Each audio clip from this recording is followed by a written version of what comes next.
नेपालमा 9 अर्ब युवान सहयोग गर्ने चीनले जनायो प्रतिबद्धता। समय मिलाएर नेपाल भ्रमणमा आउने चिनिया राष्ट्रपतिको दाबी। देशभर छायो खुसियाली। नेपाललाई चीन जस्तै समृद्ध बनाउन हरदम सहयोग गर्ने गरे घोषणा। नेपालको मध्य प्रदेश र चीनको युनान प्रान्तबीच भगिनी सम्बन्ध स्थापना भएको जनमत पार्टीका अध्यक्ष सीके राउतको दाबी। भारतीय प्रभुत्व रहेको मधेसमा वात्तै प्रभाव बढाउँदै चीन। सिरियाको बफर जोन कब्जा गर्न आफ्ना सेनालाई इजरायली प्रधानमन्त्री नेतान्याहुको कडा आग्रह। सिरियाको राजधानीलाई विद्रोहीले गर्यो कब्जा। र सत्ताच्युत भएका सिरियाका राष्ट्रपति बसदले रुसमा लिए शरण। रुससँग शान्ति वार्ता गर्न युक्रेन तयार रहेको अमेरिकी राष्ट्रपति डोनाल्ड ट्रम्पको घोषणा। नमस्कार। ग्रेटर नेपाल टिभीले तयार पारेको राष्ट्रिय तथा अन्तर्राष्ट्रिय समाचारहरूको सङ्गालो ग्रेटर न्युजबाट विवश बुढाथोकीको यहाँलाई हार्दिक स्वागत छ। तपाईँले हाम्रो समाचार कहाँबाट हेर्दै हुनुहुन्छ कृपया यसबारेमा पनि हामीलाई जानकारी गराउन नभुल्नुहोला। अब समाचार विस्तारमा। चीनले नेपाललाई करिब 9 अर्ब अनुदान सहयोग गर्ने घोषणा गरेको छ। नेपालका प्रधानमन्त्री केपी शर्मा ओली चीन भ्रमणमा गएका बेला चीनका राष्ट्रपति सी जिनपिङले यस्तो घोषणा गरेका हुन्। यस्तै भेटमा राष्ट्रपति सीले नेपालको विकास र समृद्धिमा चीनको बलियो साथ रहने प्रतिबद्धता पनि जनाएको प्रधानमन्त्री ओलीको सचिवालयले जनाएको छ।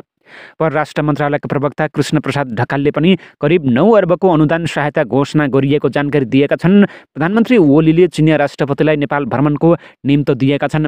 सीले समय मिलाएर आउने जानकारी दिएको प्रवक्ता ढकालले जानकारी दिएका छन्। चीनले नेपालसँग रणनीतिक विकास साझेदारका रूपमा साथै अघि बढ्न चाहेको प्रश्न पारेको छ। प्रधानमन्त्री केपी शर्मा ओली र चीनका राष्ट्रपति सी जिनपिङ बीच चीन भ्रमणका क्रममा भएको भेटवार्तामा चीनका राष्ट्रपति सीले चीनको समृद्धिसँगै नेपाललाई अघि बढाउन चाहेको प्रश्न पारेका हुन्।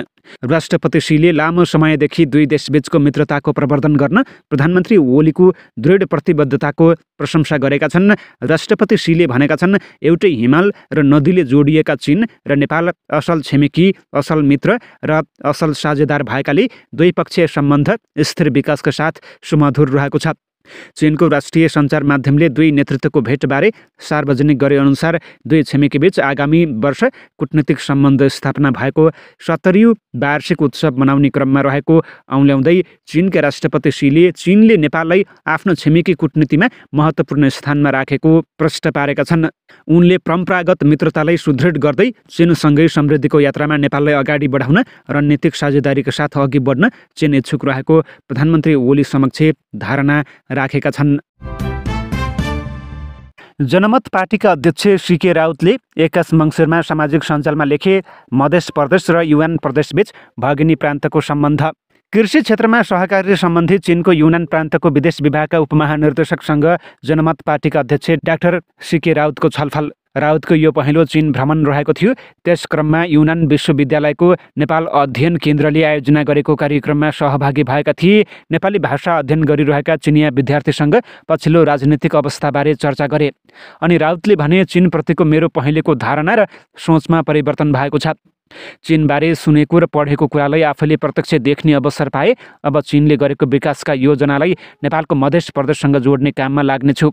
राउतको यो चीन भ्रमणलाई अर्थपूर्ण रूपमा हेरिएको छ। मध्य प्रदेशमा उनकै पार्टीका सांसद सतीश सिंह मुख्यमन्त्री रहेका छन्। त्यसैले राउतले भने चाहिँ चिनिया विकासका योजना मध्य प्रदेशमा उपयोग गर्न भने असहज छैन। त्यसमाथि मध्य प्रदेशका मुख्यमन्त्री राउतका भित्रिया हुन्। उनले गर्ने हरेक निर्णय राउतबाट हुन्छ। त्यसैले राउतले चीनमा भने जस्तै गर्ने हो भने असम्भव भने छैन।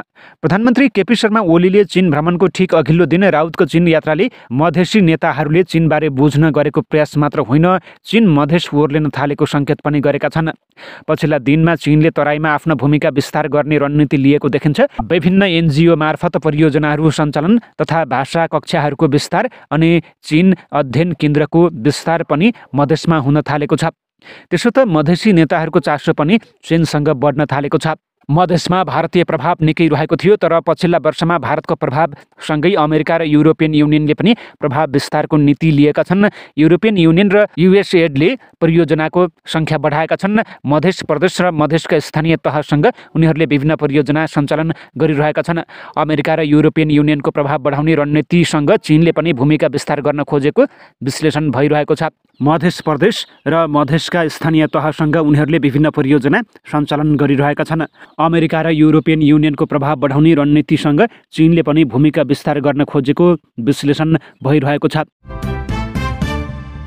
अमेरिकी राष्ट्रपति निर्वाचित डोनाल्ड ट्रम्पले युक्रेनका राष्ट्रपति भलोदिमिर जेलेन्स्की रुससँगको युद्ध अन्त्यका लागि सम्झौता गर्न इच्छुक रहेको बताएका छन्।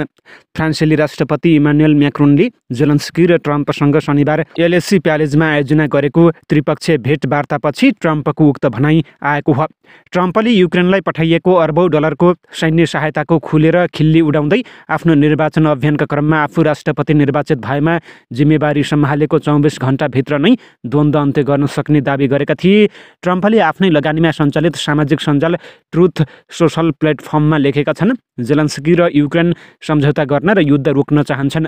उनले अगाडि भनेका छन्, तत्काल युद्ध विराम हुनुपर्छ र वार्ता सुरु हुनुपर्दछ।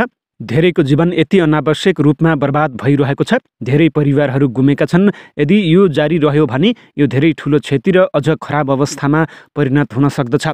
त्रिपक्षीय भेटको केही घण्टामा नै अमेरिकी राष्ट्रपति जो बाइडेन प्रशासनले युक्रेनका लागि 98 करोड 80 लाख अमेरिकी डलरको नयाँ सैन्य सहायता प्याकेज घोषणा गरेको छ। पेन्टागनका अनुसार उक्त प्याकेजमा ड्रोन, हिमार्स रकेट लन्चरका लागि गोला बारुद, लामो दूरी मार हान्न सक्ने हतियार, ट्याङ्कर र बख्तरबन्द गाडीका लागि उपकरण र त्यसका सामान समावेश गरिएको छ। ट्रम्पले युक्रेनमा आन्तरिक रूपमा अलोकप्रिय सहुलियत सहित शान्तिको लागि दबाब दिन सक्ने चिन्ता रहेको छ। जेलेन्स्कीले रुससँग कुनै पनि सम्झौता समतामूलक हुनुपर्नेमा जोड दिएको बताइएको छ। सिरियामा विद्रोही सेनाले राजधानी दमास्कस कब्जामा लिएपछि देश छाडेर भागेका राष्ट्रपति बशर अल असद रुस पुगेका छन्। सिरियाली राष्ट्रपति असद आफ्ना परिवारसँग मस्को पुगेको रुसी सञ्चार माध्यमले जनाएका छन्। असद सहित उनका परिवारलाई रुसले औपचारिक रूपमा शरण दिइसकेको छ। विद्रोही समूहले हिजो दमास्कस कब्जामा लिनु अघि नै राष्ट्रपति असद र उनको परिवार देश छाडेर भागेको थियो। राजधानी कब्जा गरेपछि विद्रोही सेना हयाद तहरिर अल शाम्स एचटिएसका प्रमुख अबु मोहम्मद अल जुलानीले मस्जिदमा उपस्थित नागरिकलाई सम्बोधन गर्दै देशबाट तानाशाह भागेसँगै सिरिया स्वतन्त्र भएको उद्घोष गरी र सिरियाली जनताको जित भएको बताएका छन्। विद्रोही समूहले राष्ट्रपतिलाई सत्ताच्युत गरेकोमा अमेरिका, बेलायत, युरोपियन युनियन लगायत पश्चिमा राष्ट्रले उक्त कदमको स्वागत गरेका छन्। तर लामो समयदेखि सिरियाको सहयोगीको रूपमा रहेको रुसको अस्तित्वमा भने प्रश्न उठेको टिप्पणी भइरहेको छ। इजरायली प्रधानमन्त्री बेन्जामिन नेतान्याहुले सिरियाका लागि ऐतिहासिक दिन भएको बताएका छन्। इजरायलले सिरिया नजिक रहेको आफ्नो सीमा तैनाथी जारी राखेको छ। नेतान्याहुले विद्रोही समूहसँग छिमेकी र शान्तिपूर्ण सम्बन्ध चाहेको समेत स्पष्ट पारेका छन्। इरानका विदेश मन्त्री अब्बास अराक्चीले सिरियाका पूर्व राष्ट्रपति बशर अल असदले इरानसँग कुनै सहयोग नमागेको बताएका छन्।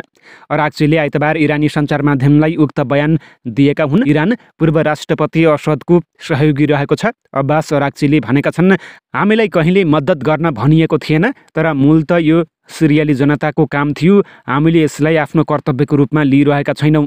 उनले थप भने, यसमा अचम्मको कुरा के छ भने सिरियाली सेनाले विद्रोहीलाई रोक्न सकेन र यो सबै चाँडै भयो। यसैबीच रुसी सञ्चार माध्यमले मस्को पुगेका बशर अल असद र उनको परिवारले राजनीतिक शरण लिन सक्ने बताएका छन्। गत हप्ताको सुरुमा विद्रोहीहरूले सिरियाका सहरहरू द्रुत रूपमा कब्जा गरे, जसको परिणामस्वरूप तत्कालीन सिरियाली राष्ट्रपति असदले देश छोड्नु परेको थियो।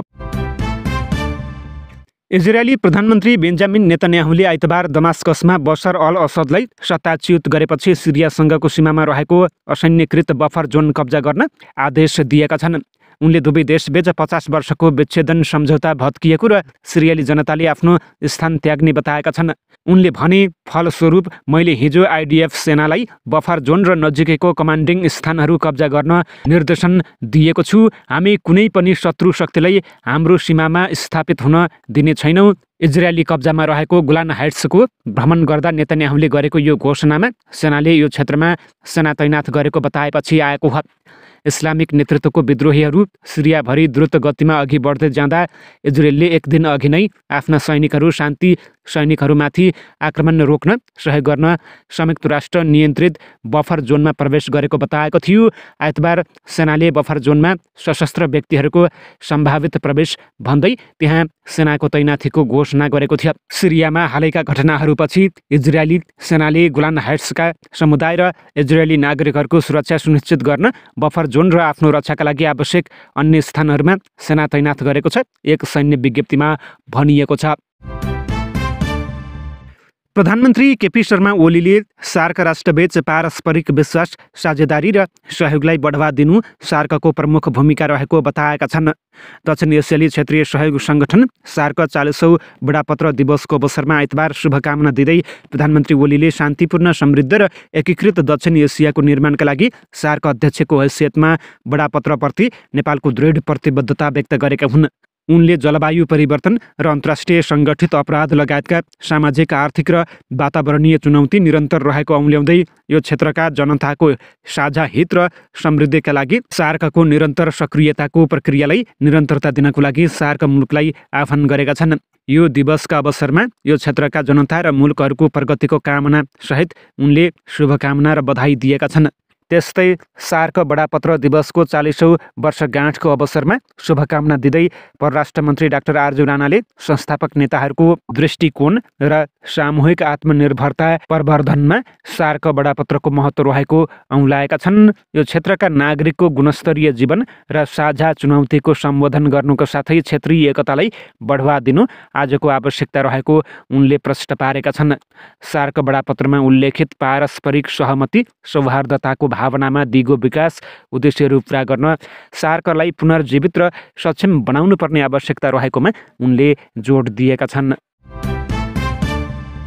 नेपाल भ्रमणमा आएका अमेरिकी सहायक विदेश मन्त्री डोनाल्ड लूले आइतबार काङ्ग्रेस सभापति शेरबहादुर देउबा र माओवादी अध्यक्ष पुष्पकमल दाहाल प्रचण्डसँग भेटवार्ता गरेका छन्। दक्षिण तथा मध्य एसिया मामिला विदेश सहायक मन्त्री लू बाइडेन प्रशासनको अन्त्यमा श्रीलङ्का हुँदै 3 दिने नेपाल भ्रमणमा आएका हुन्। सहायक मन्त्री लू सभापति देउबासँग भेट्न आइतबार बुढा नीलकण्ठ पुगेका थिए।